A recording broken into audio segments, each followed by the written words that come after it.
Nietzsche described teaching as the most delicate technique that ever existed on earth. What made a teacher great for Nietzsche was her virtue and courageous example of moral living, one guided by the humble yet painful pursuit of truth and the noble quest for individuality in developing one's own ideas.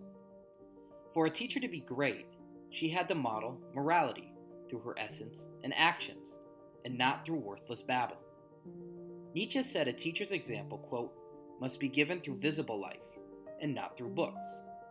That is, through one's expressions, attitudes, clothing, food, and way of life, rather than through speaking, and least of all, through writing. For Nietzsche, the teacher should be a model of, quote, inward renovation, an inspiration of the purest moral faculties, end quote.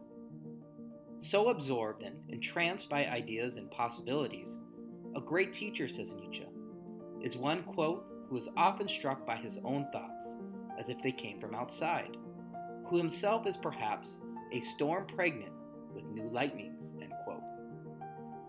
A great teacher is on fire with ideas, and ideas permeate his being. Thus, at any moment, he can become captured with thinking. It is this spontaneous, rapturous enthusiasm that must be modeled. For a person possessed with purity, humility, and strength in their learning embodies the divine. As an existentialist, Nietzsche valued the individual and the creation of knowledge individually. He despised the herd mentality institutions instilled and their inevitable corruption of humanity.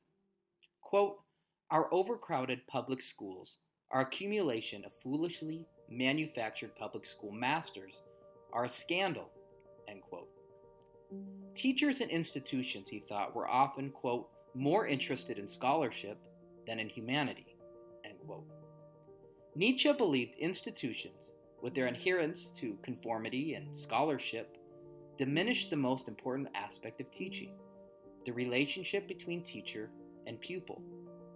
His zest for moral guidance can be felt in his description of his own teacher, Wagner, in 1869.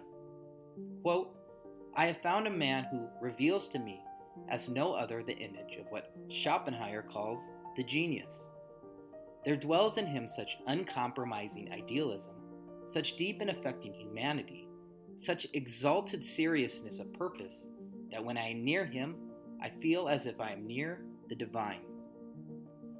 A great teacher for Nietzsche delicately balanced humility with confidence and strength, and sought to unearth the secret yearnings of her students.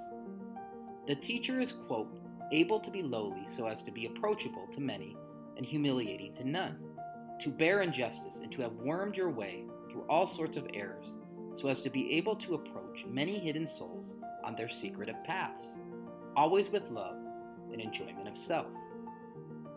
For Nietzsche, teaching was a moral endeavor before anything else.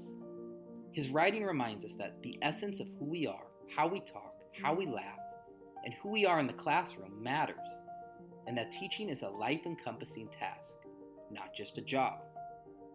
Thanks for watching, and please subscribe to Tolentino Teaching.